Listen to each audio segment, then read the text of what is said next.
Duduhh. Os gringos, né, o Psychopor aqui no segundo canal dele, que eu conheci agora esse segundo canal dele, estão chamando o Duduhh de ruler brasileiro, tá? Hey guys, Por here with another video, and this time I'm Pera aí, vou botar uma legenda aqui em português aqui automática, né? Legenda, traduzir automaticamente. Português. going to be doing my first video, well I guess second technically, but once the season started, first video related to the CB LOL. I want to show you guys something real quick, because my schedule... Tem umas coisas que a legenda não tá pegando direito, né? CV ali era CBLOL, tá? Recently has been CV e CBLOL tem alguma conexão? Não sei. Like I sleep after I watch Fica questionamento. and then after that I end up waking up in the afternoon. So during the time that I'm asleep, that's when CB LOL is playing. So unfortunately I don't get the time to watch much CB LOL. In fact, if you take a look at my spreadsheet right here, you guys can see that this is what I've seen from the CB LOL so far. Well, actually, this is not updated. Hold up. This is what I've seen from CB LOL so far. So not much, lots of gray going on, but you'll notice that there is one team that I have happened to watch both. Legal! Gostei da sinceridade. O que eu assisti, o que eu não assisti, o que eu vi só highlights, o que eu vi uma parte significante. Gostei. Porque se todo mundo que postasse alguma análise, etc., falasse assim, né? Ia ser interessante, né? Games of, and that is Los Grandes. So I watched their game against VKS and their game against Fluxo. The reason why is that I honestly wasn't going to keep super close. Galera dá opinião sobre as paradas sem ter visto nada, né? Que viu o highlight. My attention that there is a player in the CB LOL who I vastly overlooked, and that is the Los Grandes ADC Duduhh. In my original CB LOL Power Rankings videos, I had everybody labeled as either not colored in, blue highlight, or yellow highlight. And if it was a yellow highlight, that means that I had never heard of the player, I had never seen them play. Entendi. Então aqui, pô, são jogadores que ele não conhece e nunca viu. Tá falando o Cortes, porque... Pior que o Cortes é um cara que ele sempre falou, pô, eu não assisto nada. A gente fazia tier list pra Mundial e tal. Ele, pô, não assisti muito LPL, LCK pra falar. Ele falava, né? Não assisti muito LCK, então não sei, né? Então ele sempre foi mais assim, ele sempre falou bastante disso aí. Mas eu acho que a parada é que, mano, é igual... Sempre que vai ter a galera fazendo... tier list, etc. O pessoal às vezes fala de um time, tá ligado? Fala do PSG. Pô, não viu nenhum jogo. Eu falo, gente, não vi nenhum jogo, mas é o PSG e tal. Tipo assim, eu sempre gostei de falar isso também. Gente, não assisti nenhum jogo completo PSG. Vi um ou outro ali às vezes, né? Mas que beleza, ó. Aqui são os jogadores que ele nunca ouviu falar. Alguns jogadores que ele conhece pouco, né? O resto são jogadores que ele realmente conhece. Então ele botou o Duduhh na tier list dele aqui. Ah, não, aqui não é tier list, não.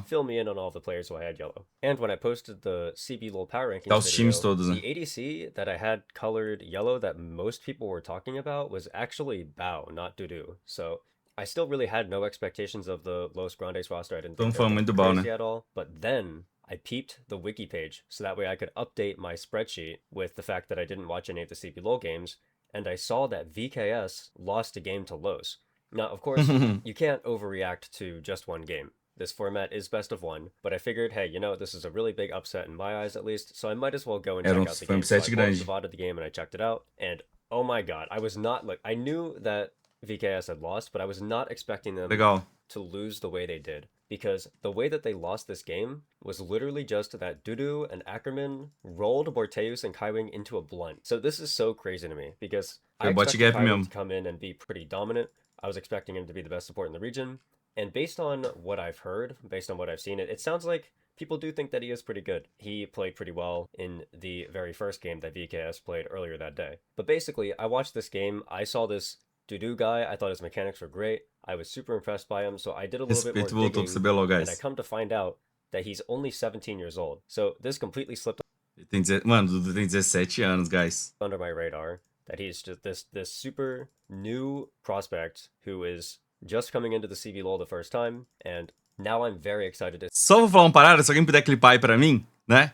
Gente, a galera fica falando muito assim, nossa, esse jogador, ele chegou, ele estreou agora no CBLOL, ele deve estar meio nervoso, é um rookie. E você vê lá, pô, o cara tem 21 anos, 22 anos, 20, e falar, ele deve estar nervoso porque ele é rookie e tal. Ele era muito bom na Academy, mas aqui ele deve estar um pouco nervoso. Cara, o Tatu com 17 anos destruindo. O Dudu, primeira semana dele também, tem 17 anos, destruiu. Se o cara é bom pra caramba. Se o cara realmente é true bom, é um jogador muito bom, um jogador que, pô, você vê que, cara, ele é diferenciado, né?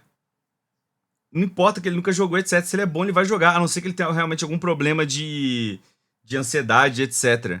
Mas, assim, até isso faz parte do pacote também. O cara não ficar nervoso, o cara conseguir jogar o jogo dele, faz parte do pacote.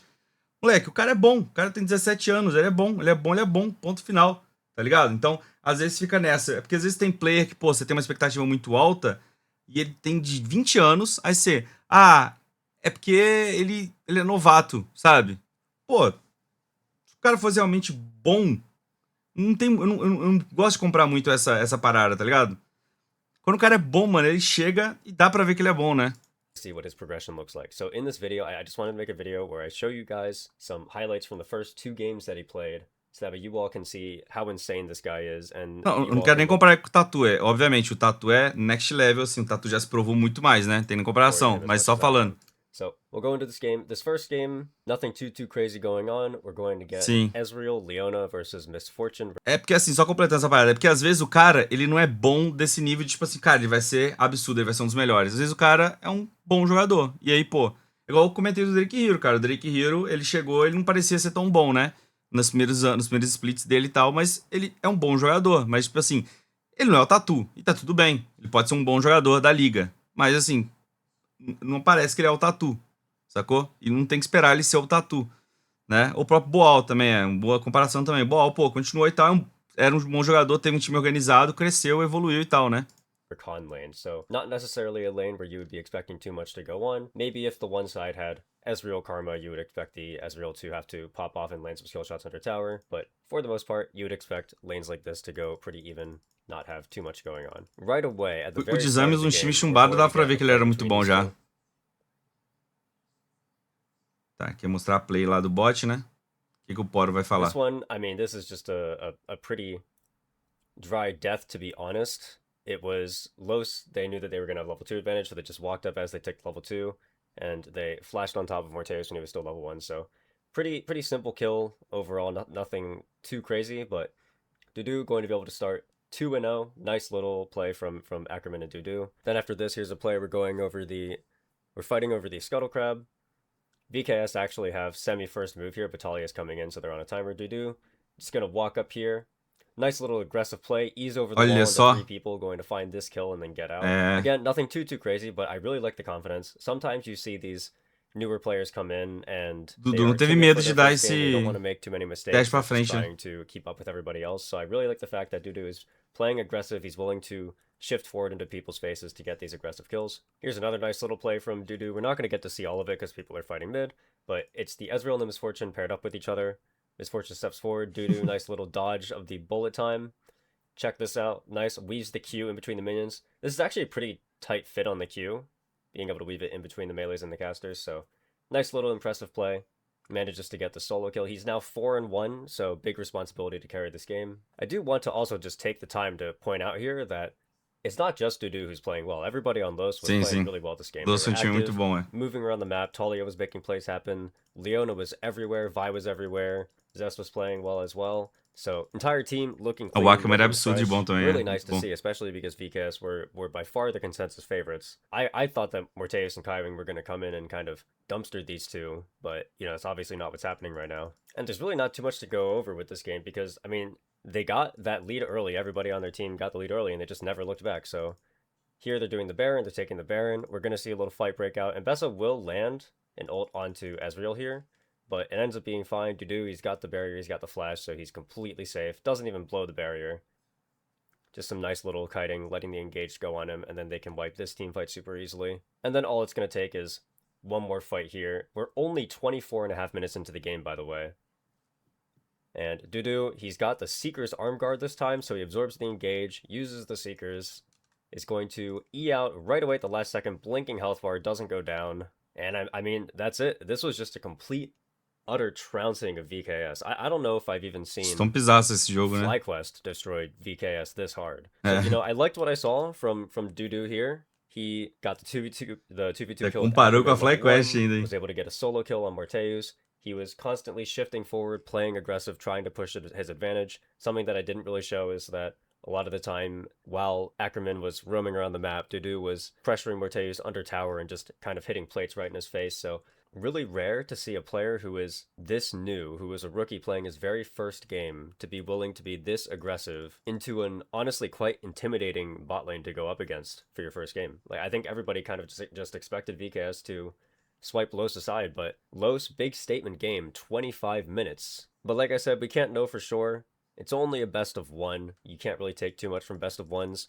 Morteus and Kaiwing made a pretty silly mistake level 1 by just not timing their level 2 timer properly, so Duduhh was kind of just gift-wrapped 2 kills to start the game, so we need to see more. We need more proof that this kid is really legit.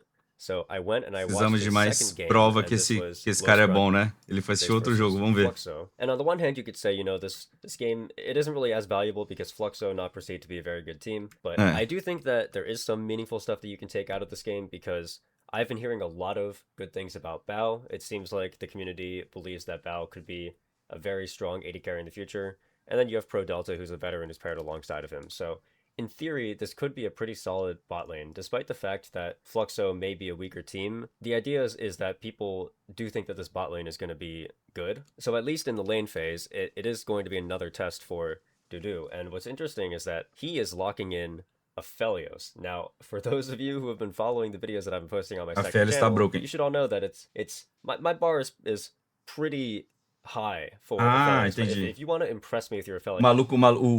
O Psycho Potter aí, o cara ali, ele entende de Aphelios, então ele é um bom, como é que fala? Crítico de Aphelios. Ou eu com Lee Sin, né, rapaziada? Sei que o cara é bom de Lee Sin.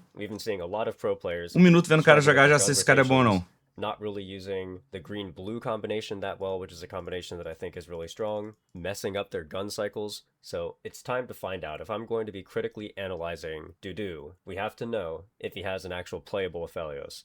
So we're going to take a look at his Aphelios. Ele vai falar do Aphelios do Duduhh. Gun cycle, so eu não sei criticar Aphelios não. Better than Marble in aiming? Will he deplete his red gun before his green gun? That is the question of the hour. That's what we all want to know. You can see here it's going to flash over. He depletes his red. Now he's got the purple-green. So he does, in fact, deplete his first gun correctly. That's already a good step in the right direction. And now, this is a play that I want to show you all. So, Duduhh and Ackerman were able to duo kill Morteus and Kaiwing in the last game. And while it's great that happened, it's cool that happened, it was a very obvious mistake that the VKS bot duo made in order to give over that duo kill. Sim. This is going to be a duo kill that Los end up getting. But unlike the last one, I think that the mistake that Fluxo's making here is less obvious, and this is more so just a cool idea from Los in the first place. So, the primary idea here is that people tend, especially when Aphelios hasn't been in the meta for a while, people tend to underestimate the amount of burst damage that blue gun deals when you're using your Q combos. So Ackerman here, he's got the heal flash, and then so they're going to go for this really creative play where Ackerman's just going to click the heal. The CC is down, so he gets out of the Glacial Augment. He's just going to click heal, and then instantly engage. Duduhh going to land the Q auto, get the full burst damage. Nice little ult tick. Nossa, ele pega level 6 no meio da play ainda. Cara, vocês entenderam? Ele falando, tipo assim, a kill que eles pegaram na lane contra a Cade foi um erro clássico e deu pra entender, deu pra ver. Essa kill foi uma kill trabalhada e, tipo assim, cara, eles jogaram muito, tá ligado? Tipo assim, o Bao e o Prodelta foram pegos de surpresa, ó.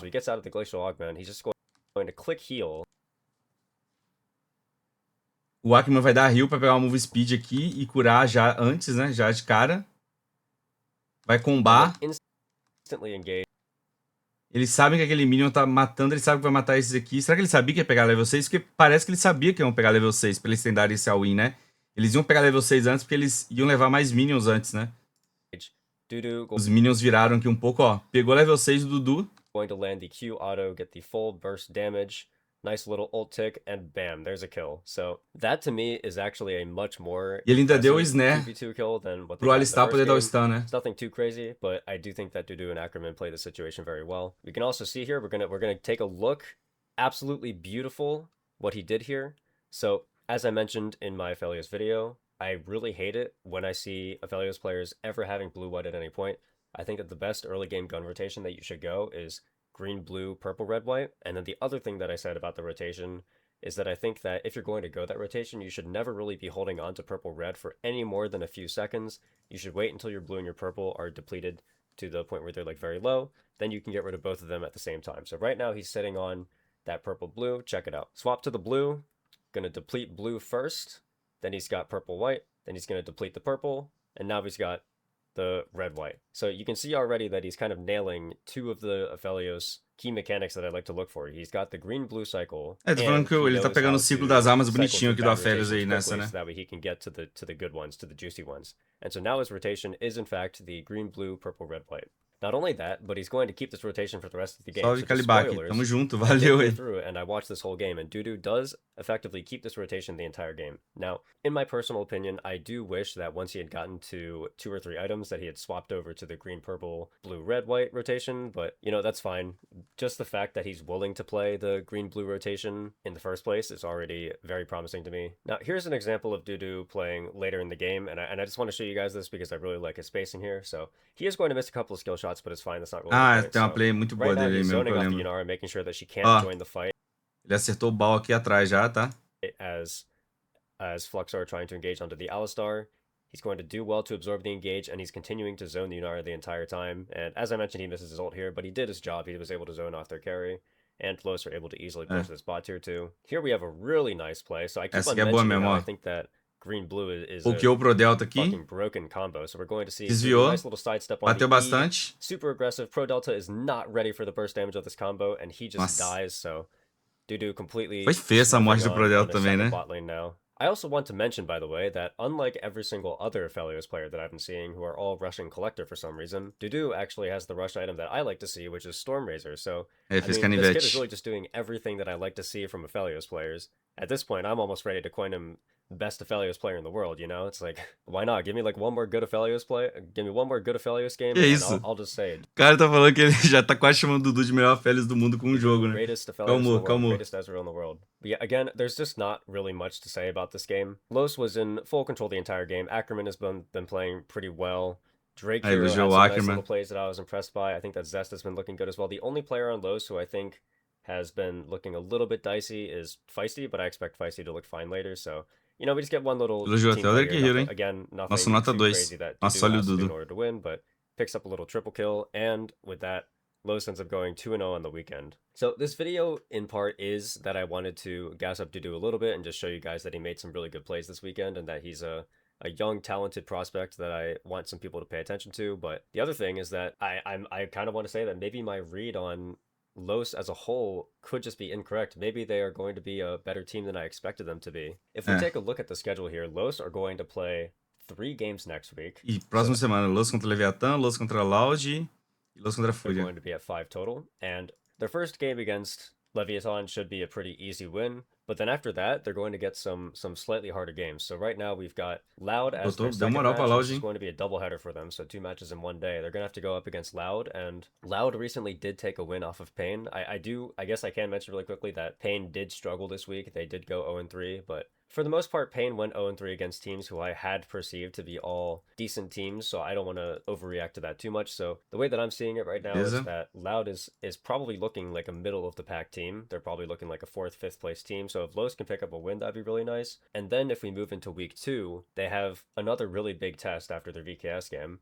They're going to be playing against Furia, who came out of the gate and has looked pretty good. They are 3-0, so I'm going to be looking out to see how Los does next week. If they can manage to get through week 2 undefeated and they start out the split 5-0, this team could be legit. And even if they just end up ending 3-2 and then they have a... Se a Los fizer 3-0 nessa semana, vai ser bizarro mesmo. Furia, that still is more than I was expecting, at least, and this is definitely going to be a team that I'm going to pay attention to come playoffs. Overall, I want to say that this just adds excitement to the league, because a lot of the teams that are at the top of the table right now, like if you think about Red, VKS, Furia, it's all players who are filled with domestic talent, who are all pretty new to the scene, and they're kind of making waves and rising up as these top teams in the CBLOL. And if we're going to get a similar case with a 4th team, if Los can be another team who does this, now that they have their new star in Duduhh, I think that's just really cool for the future of the CBLOL, that we're seeing pretty much like... Futuro da zaga, mano. O cara falou CBLOL.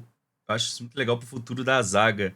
Cara, eu não fiquei vendo muita legenda durante o vídeo todo que eu tava escutando, mas pelo amor de Deus, cara. Que isso? Como é que a IA do Google escutou Future of CBLOL e virou isso como Zaga, mano? Que isso, mano? Que isso, YouTube? All of the strong Ele tá falando aqui Pô, ele basicamente falando que você apostar nos jovens talentos, né? Que o Brasil, você investir mais em jovens talentos, que é o que a Fúria vem fazendo. A Cade com o Morteus, né? E até um pouco do Boal, assim, o de Exames também, que é um grande talento e moleque novo também, foi surgindo nos últimos anos. A Loz agora com o Duduhh, né? Apostando no Drake Hero também. E a Fúria, né? Praticamente ali com a molecada. Você pegar até a Red também, né? Com o Rabelo e tal. So, yeah, really not too much meat to this video. It's basically just me picking out some highlights from two different games, but Beleza. thought it was worth making anyway, especially because Patreon I dele, galera. suspect that I will be making a little bit less CBLOL related content than some of the other regions, so anytime that I can talk about CBLOL, I will. But with that, that's all for me this time, so I will see you all in the next one. Bye. Nosso amigo Iporo aí querendo acompanhar o CBLOL, da hora. Cara, gostei do conteúdo, tá, gente? Vocês gostaram também? Não foi só falando por falar, né? As coisas que ele mostrou umas coisas legais aqui. Eu não tinha parado na complexidade dessa play também, tá ligado? Na coestrinha, assistindo assim, nossa, matou, sabe? Você fica meio assim, né? Só que você vê agora, realmente, cara, essa play aqui, velho. Essa play aqui foi muito bem jogada pelo Dudu e o Akman. Foi, tipo, muito bem jogado. Muito bem jogado, né?